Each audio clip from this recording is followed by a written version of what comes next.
Systems team. I've invited Rizwan Shuja.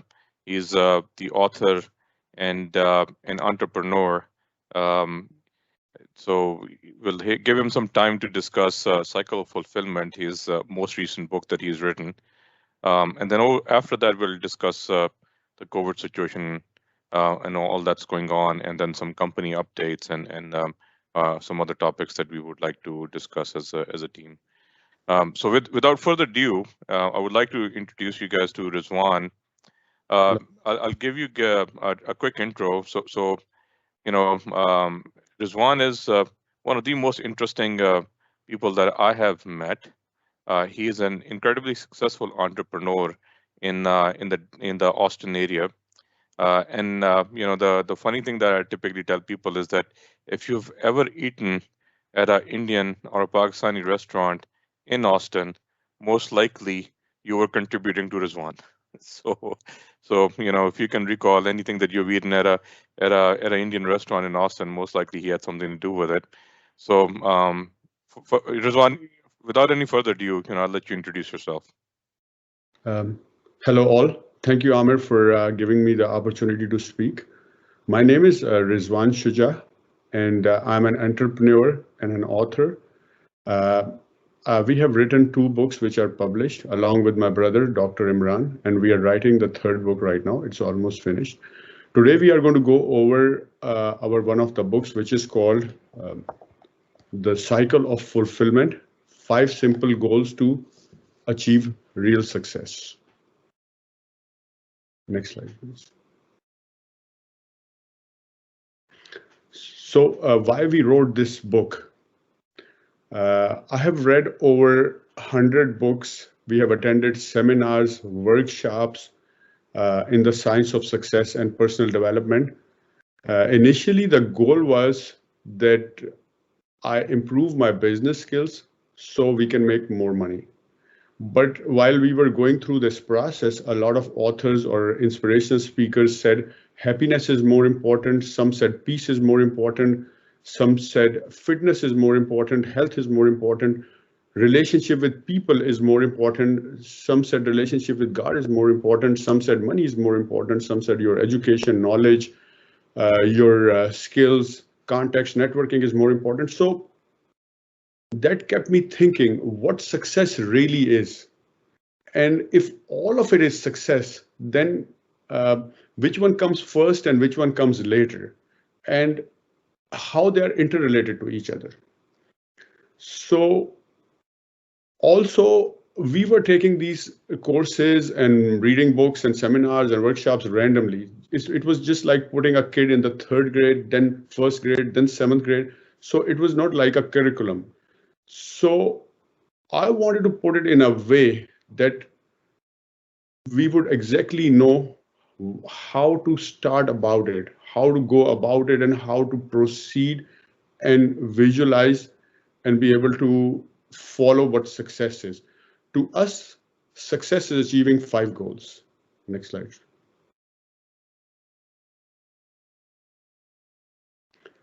Number 1 is mental emotional fulfillment.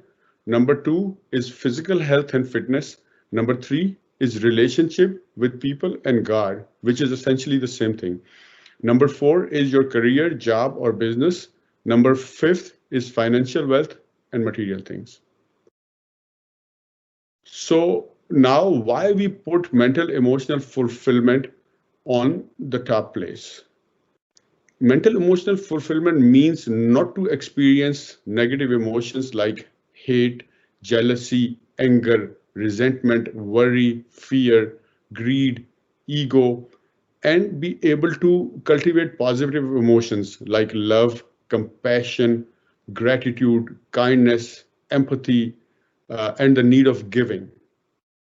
So if we really look at it, whatever we have done in life, starting from going to school, university, getting a job, getting married, buying new houses, cars, the real goal behind all those goals was to change the emotional content of our life, or change the way we feel, or we can say try to feel good emotions and prevent us from painful emotions like failure, humiliation, insecurities, etc.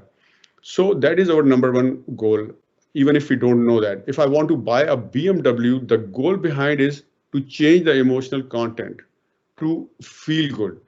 So if that is our goal, why don't we make that goal our direct route instead of going through material things and other things like alcohol or drugs? So if we are able to achieve our first goal, then it has been clinically and medically proven that it will directly help us with our health. As you know, that stress, worry, fears, all those things affect your physical health and fitness. And if we have this, all these positive emotions, and we don't have this negative emotions, and we have this need of giving, and we have good morals and values, then our third goal, which is a relationship with people, is an automatic fix, and a relationship with God is also automatic fix. So if we have good context, good networking, we have good morals and values where people can trust us, then uh, we will definitely be successful in our career, job, or business. So also relationship with God gives you faith. Faith, not just faith in God, but also faith that I'll be able to achieve my goals. Whatever I'm trying to achieve, I'll be able to achieve it. And also, if we are in a good mental state, then our focus and productivity goes through the roof. Like, for example, if we had a big fight with someone and you have to read a book, you won't be able to absorb it. So your productivity goes down.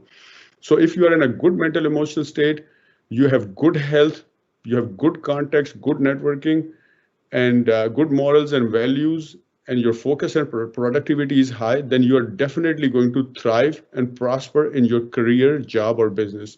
And if you are thriving in your business or job, then money comes with it, which is the number fourth goal. So every time we achieve a goal, it's going to further enhance the next goal. And the first two combined together will enhance the third, then fourth and fifth. So it is a cycle. When the cycle is completed, it's going to go back uh, and give us further mental emotional fulfillment, and further it will enhance the rest of the goals again.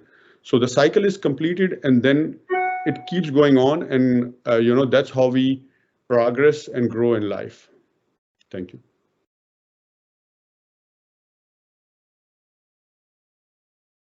The next slide. Okay.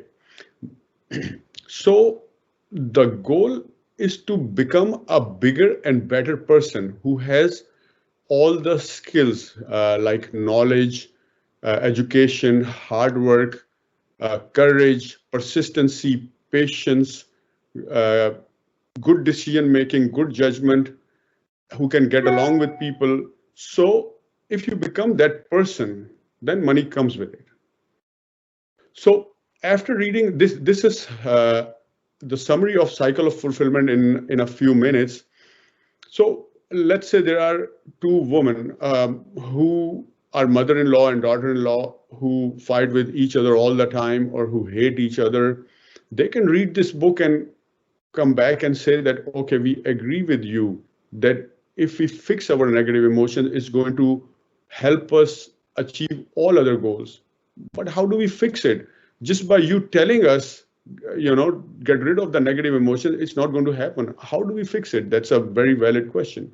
So we are writing another book, which is almost finished now, should go into editing and publishing pretty soon in a month.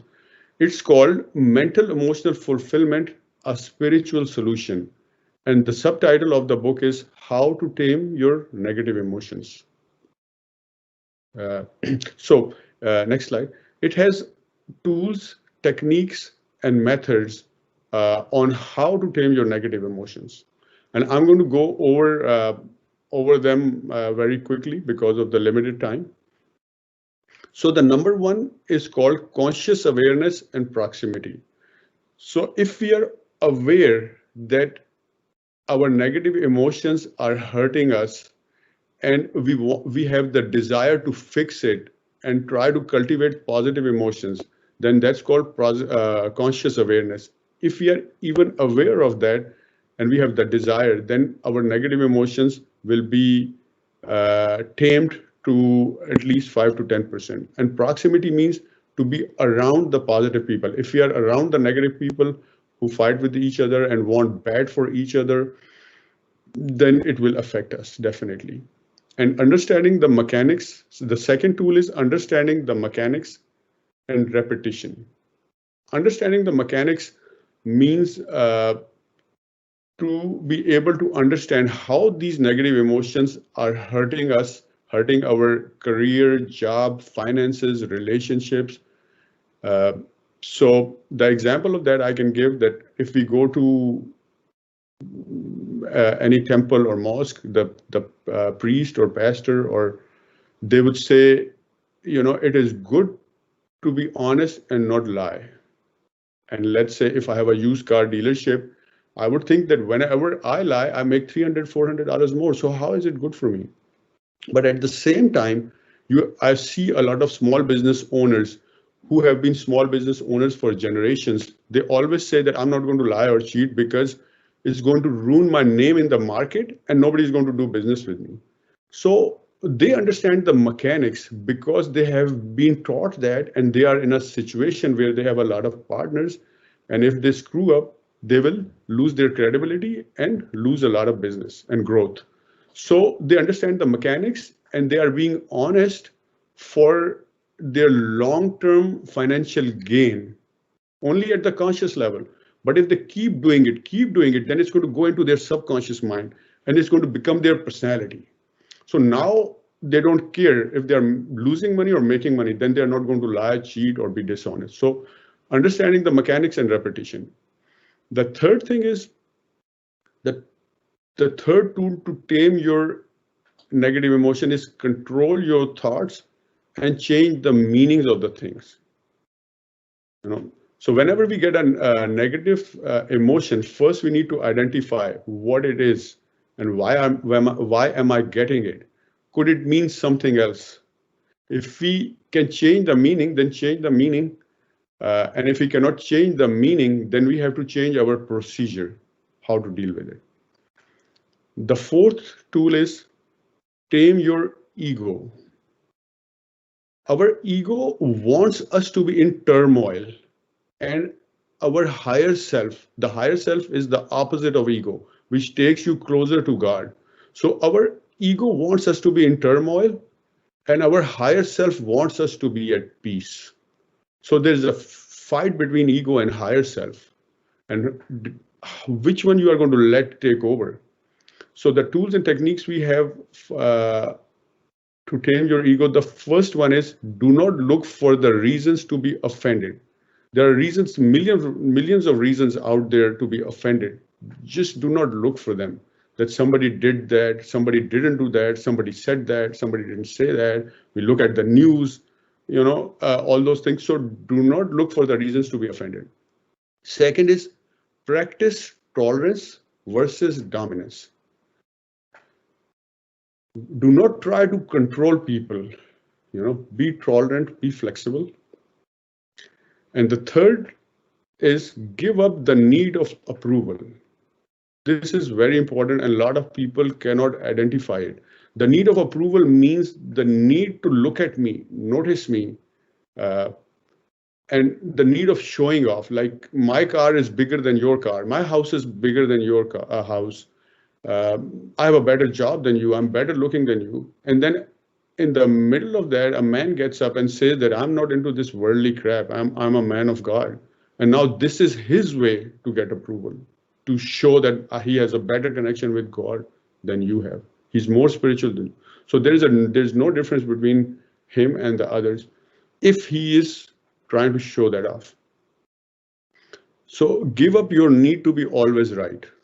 Whenever you get into an argument, now it hits your ego. Now it's not about the argument, it's about proving other people wrong and proving yourself wrong. So that takes you away uh, from building up a good relationship. And forgive people. This is the most important. Dr. Wayne Dyer, he was a spiritual scholar, he says that a person does not die from a snake bite, but it dies from the venom left inside. Let's say if there was no venom in the snake, it's just going to be a scratch and probably be fixed in a few hours. But the person dies from the venom of hate, jealousy, anger, resentment, vengeance, worry, fear. So forgiving people will free you from that. And how do you do that? The best way to forgive people or not judge people is think of it in a way that people do their best according to their mental emotional state, their biochemical state, their education, their experiences, their exposure, and the environment and the meaning they gave to all those experiences. So if we had been exactly at the same place, same education, same house we were born in, same parents, same teacher, same financial state, same worries we have gone through, we might be doing exactly the same thing they are doing. So that's the best way to tame your uh, ego and free yourself from negative emotions. And actually, you are doing a favor to yourself by forgiving people and not keeping a grudge and tolerating them and not judging them. So the last one is practice basic humility. That means that whatever you achieve, whatever you have, be humble and be respectful to other people. Do not look down on them. So these were the tools to tame your ego. The next one is practice mindfulness and gratitude. Mindfulness means to stay in the present. So if we live in the past, the human brain is programmed in a way that it would have more remorse and regrets about the past. And if you live in the future we don't know what's going to happen. Even if we try hard, work hard, we're still not certain. So if we most of the times live in the future, then we will have worry, fear, and stress. So stay in the present. And gratitude means be grateful for whatever we have. Like a lot of people say that I have nothing to be grateful for, but we are still alive, we are still above the ground. This is something to be grateful, something to be grateful for. And also all the food on our table, all our life we didn't have to cook, the road that we didn't have to build, the internet we didn't have to create, and the people we have love, connection, and bonding with, all those people, the jobs we have had. So be grateful for what we have. Now there is meditation. Number 6 is meditation and visualization. Meditation, we all know, you how do we, I have a video on my YouTube channel about meditation. I don't think we have time to go over it, but everybody has a general perception of what meditation is, trying to get spiritually connected to God. And with it comes visualization. Visualization is also a very important tool. What it is that you visualize and imagine that you have achieved your goal. So if you can do it so strongly that you start to get the emotions of success, then it will start looking real to you. And most of the time, we don't even try many things because it doesn't look real to us. So our self-belief and confidence goes higher and it changes our standard. So we are a lot more likely to do it. The seventh is neuroassociative conditioning. Neuroassociative conditioning is another tool to change our pain pleasure associations. For example, if somebody wants to lose weight and we tell them to bake chicken breast, broccoli, and brown rice and eat it, and he wants to eat triple cheeseburger, pizza, ice cream, coke, cookies, then it becomes difficult because his association to the junk food is pleasure and healthy food is pain. So, but being fat is painful for him, so he will start eating the painful food. But how long can he do it? 1 week, 2 weeks? So he will give up. So 97% people who go on a diet end up breaking it in 2 weeks. So if we change his association, if he reverse his association to junk food as pain and healthy food as pleasure, then it becomes easy. And there, the book talks about how to do that. And the eighth is raise your consciousness level. Raise your consciousness level means to raise or improve your awareness, your values, morals. And when we do that, then things start to fall in its right place. You know, the help of God comes and it starts, helping you. For example, your reticular activating system turns on. Reticular activating system means, uh, for example, if you buy a car, which you thought that very few people drive, after you have bought it, you start seeing it everywhere. The example of it I give is in 2006, one of my friends from New York called me and asked me what kind of business he should do. And I told him about check cashing business since I had recently started it. I explained him in 15 minutes, 20 minutes, how it is done and what it is. And his response was that nobody does that in New York. And 2 days later, he told me that this 1% check cashing sign is following him everywhere he goes. So he started seeing the signs. The signs were already there, just he couldn't see them. So the signs and opportunities are out there to be happy, to, to be fulfilled, to be fit and healthy, and enjoy the love, connection, bonding with people and God, and prosper and thrive in your career and have abundance of money. But some can see it, some cannot see it. So the more conscious awareness you have, the more you have tamed your negative emotions, the more success you're going to get. It's going to become a lot easier for you to achieve the success. So this is on the first goal, which is mental emotional fulfillment, a spiritual solution. Now we can go over a little bit over on our fourth goal, which is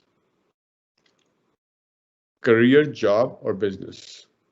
So, by the way, it was one wonderful conversation here, and great ideas. We have limited time. I would like to spend at least keep about 5 minutes for Q Sure. and A. So, if you can, summarize excellence in your career, obviously is a very important goal for us. If you can summarize this, and then let's have a Q and A session as well. Yes, yes. So happiness is directly proportional to growth and progress. We cannot be happy unless we are growing and progressing. Besides, I haven't met anyone who's fulfilled and has not achieved anything. Most of the time, people want to be successful in their career, job, or business to be able to acquire material things and for their need of importance and significance. Instead, our goal should be to become a person who has the qualities of the education, knowledge, skills, hard work, persistence, patience, courage to be able to make good decisions and selection. Then money comes with it. So, like Jim Rohn says, work on yourself harder than your job. Successful people are not lucky, they are doing something. To attract success, you have to become an attractive person. He says reaping is reserved for planters and receiving is reserved for deservers. So we need to start working on ourselves harder to start the process of receiving. He also says that you do not deserve a dime more than what you have in your pocket. So to achieve the excellence in your career, we have to have the following points. I'm just going to name them. I'm not going to go over them since we have limited time and I've already taken much time. So burning desire. Number one is burning desire to become a bigger and better person. Number two, no complaints and blames. You have to accept wherever you are in life, in career and finances, it is because of your own decisions and your judgments. You cannot complain your boss, your country, your parents, your wife. You have to take the responsibility. The third is clarity and good ideas. Number four is focus and productivity. Number five is goal settings. Number six is develop the expertise and learn the trade. Number seven is proximity. Number eight is faith and courage. Faith and courage go together. Faith that I'll be able to achieve all my goals with the help of God. And whatever hurdles and obstacles come my way, I refuse to accept them. And then 9, build a strong character with good morals, values, ethics, where you want good for other people also. And it will take you long ways. And last, which is self-belief and self-image. So if you start working on those first 9, then your self-belief and self-image will improve and your chances of becoming successful is a lot higher. This is very interesting, Rizwan, because the way that we look at excellence in our career is a little bit different than these 10 bullet points that you have here. So it's interesting. Sorry, Yeah, go ahead. yeah. And so a lot of people say that you have to be at the right place at the right time to be successful, right? I say it is not important at all to be at the right place at the right time. It is important to be the right person, because if you are not the right person, you're not going to take action at the right place at the right time. So start working on yourself to become the right person so you can start the process of receiving and deserving. Thank you very much. Thank you, Rizwan. So let's do some Q&A. Sure. A couple of things that I had on my mind. One is just for context, how many businesses do you have or are you actively participating in? I own 17 gas stations, and I'm a part owner in a few restaurants. And I have residential and commercial properties that I own, and I'm going into construction now. I've acquired raw land, and I've already submitted a few plans in the city to build a gas station and a small residential duplexes. So that's what I do mostly. Yeah. Very, very nice. That's amazing. How does emotional fulfillment that you've talked about connect to financial success? Basically, like all these authors and inspirational speakers like Dale Carnegie, he says, when you give, it comes back, right? Giving is a state of mind. So giving is not just giving of money. Giving is, giving respect to someone, giving love to someone, making someone feel important is also giving. Even if you cannot give anything, just wanting good for somebody is also giving, right? So, for example, I have a degree in electrical engineering, and I've worked in Hitachi for 2 years. It's a Japanese company. So, if we look at the culture and character of Japanese people and companies, an engineer over there does not see what he's getting, because his loyalty and sincerity and honesty towards his company, towards his product, towards his boss, his company, his country is so high that he doesn't care what he's getting. He just sees what he's giving. An average person like us, he looks at the whole situation, that why didn't I get a raise? Why didn't I get a promotion? Why did the other person get the raise or promotion? So who do you think is going to receive more? The one who's giving. You cannot receive without giving. So you have to give. Same thing with the relationships with your wife, your brothers, your co-workers, your neighbors, your kids.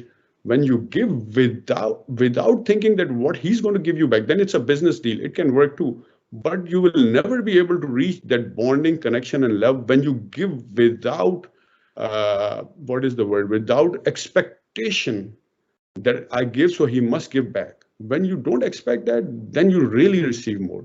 But what happens that in any relationship, even with a company or with people or and relatives, what we do, that we just start with the receiving end, that we stand on the receiving end, then the other person stand on the receiving end too, and then the selfishness and starts, and then people fight with each other and have ego issues.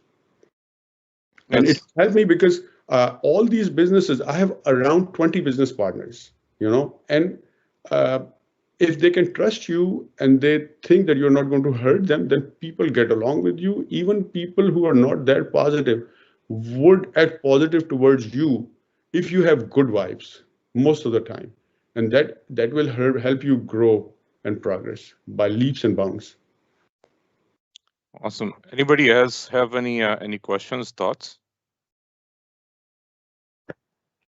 Hey, Rizwan. Hey, thank you for this. It's very enlightening. On this one we see here, excellence in your career, number 7, proximity.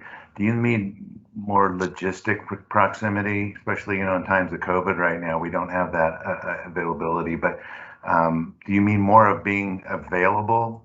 What do you mean about proximity? No, proximity means to be around, in the proximity of the people who are positive, who have achieved in life, who have grown in life, who have the positive perspective, the people who you are inspired by.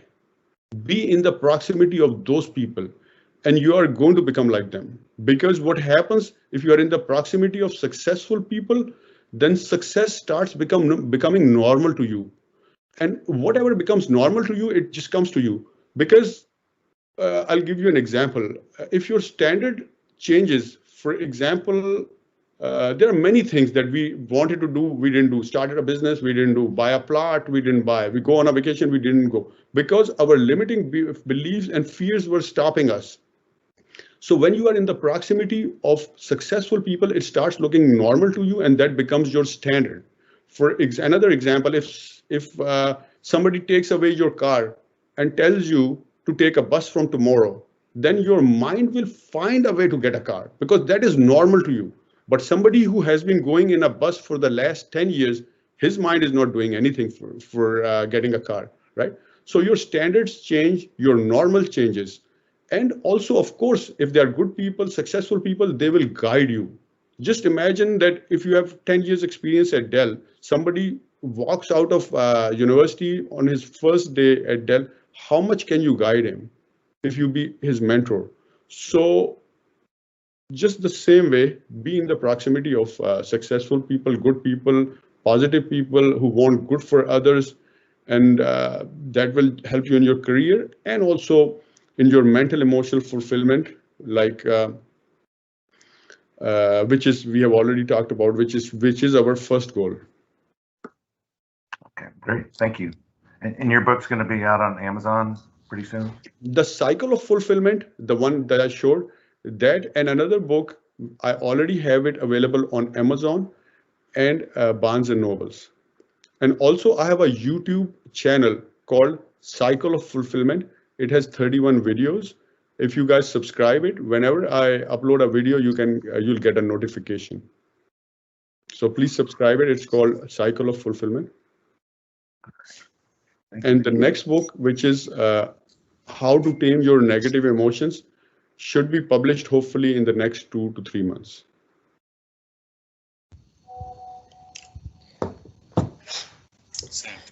Hey, great you read it. Completely perception has changed a lot. Thank you very much, Rizwan. You're welcome, man. Thank you for having me. Yeah, I think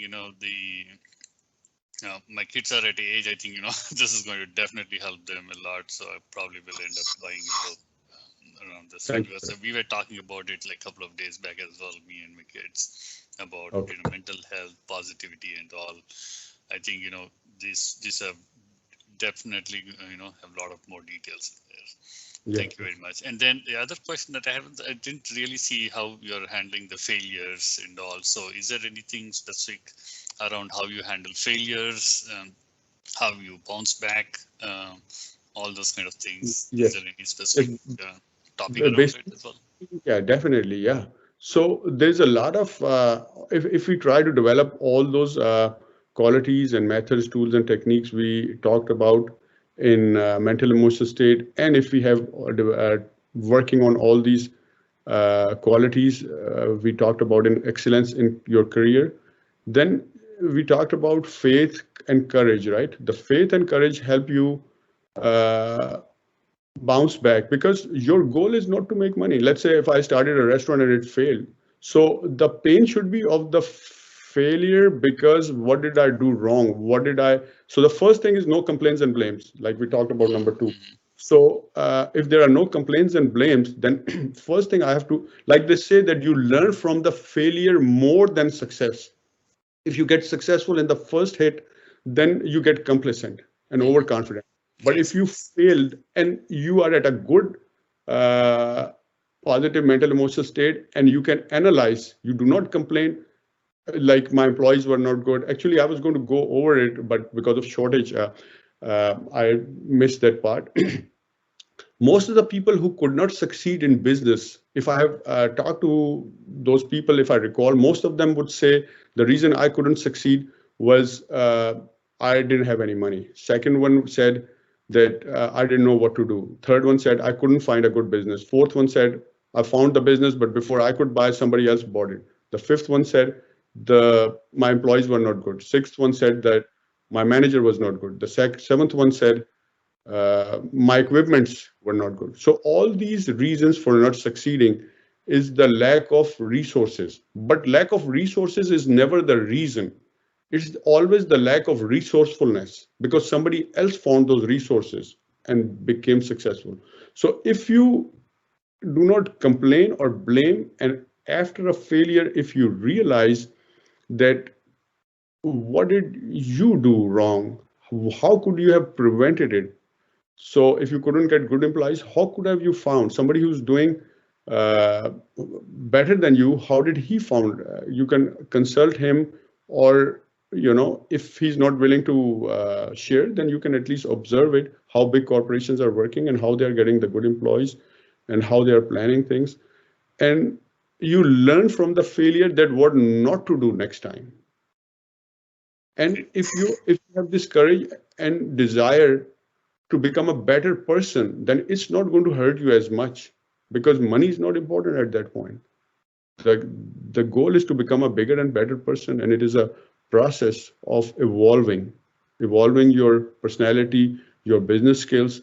So if you have improved all these qualities, then it will help you cope with this failure. I remember the restaurant that you had on UT Drag that closed down. Yes. And I remembered also, kind of having a conversation with you where, you seemed okay with it.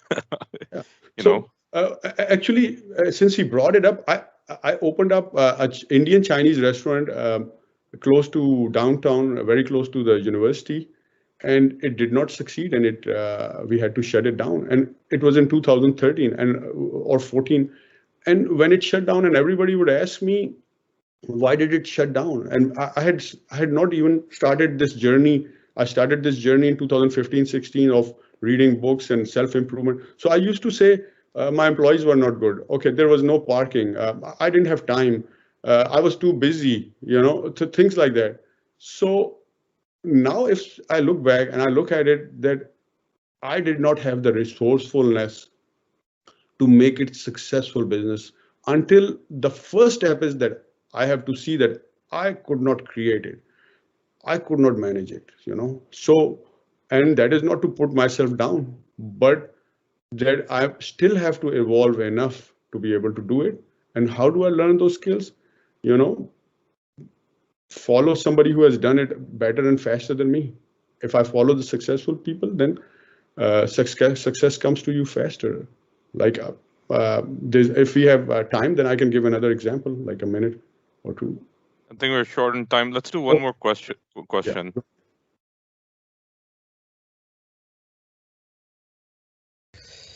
So thanks, Rizwan. It was a great insight. Just one question. You've been successful in doing so many businesses. Have you ever thought that this is enough for me? Why do you really think that I have to do more and more? Now you're setting up more gas stations. You're getting into a different business venture. What actually pushes you, and what's the So, Sarsh, your voice was breaking. Amir bhai, can you repeat the question, please, if you heard it? Yeah. Can you hear me, Rizwan? Yeah, go ahead, Sarwan. Yes. Yeah, what I was asking is, you've been successful in doing so many businesses, but you're still setting up more and more business. Have you ever thought that, okay, this is enough for me, right? If not, what is your goal? Why do you actually have to establish more and more when you are so successful already? Actually, like we talked about, growth and progress, happiness or fulfillment is directly proportional to growth and progress. And the more, actually, to be honest with you, I used to work more when I had one gas station. I used to work 7 days, 10 hours. I don't work that much now. So, and now I think with my contacts and with my experience, and it comes a lot easier to me. And I have employees, managers, my partners, and myself. We can work together, and it's less uh, of a challenge as it used to be in the beginning. But you're right, but growth is always, we should never put a limit on the growth as long as it's not taking you away from your family, your health, your leisure time, your friends, growth, we should not put a limit on it. And some people say that money is, they portray that money is not, cannot bring happiness. But I can assure you that it can bring you fulfillment and happiness if you use it right. You know, if Yeah. we give money to an orphanage where small kids are dying, is it not going to bring you happiness? If you have the heart to give away, and by helping people, by guiding people, so you have to have in abundance in order to give and inspire. If I keep my goal, for example, if I'm an uneducated person, how can I help my daughter with college chemistry or math? And if I'm out of shape, how can I inspire somebody to have a six pack? Uh, and even if I can inspire him, I don't know how to do it. How can I tell them? And if I don't know how to grow in business, how can I inspire or guide people? And if I want to give $500,000 to an orphanage, and if I don't have it, how can I give? So we have to have in abundance a lot in order to give and inspire. Gotcha. Just the same way, tell you on the airplane, first put the oxygen mask on yourself, become stable, then you can help other people. Yep. So, yeah. Thank you. Thank you. All right. I think we've already kind of gone significantly over time. Great conversation, Rizwan. Really appreciate you coming to our staff meeting and sharing your thoughts with us. Thank you. Thank you very much for having me. Everybody, thanks a lot.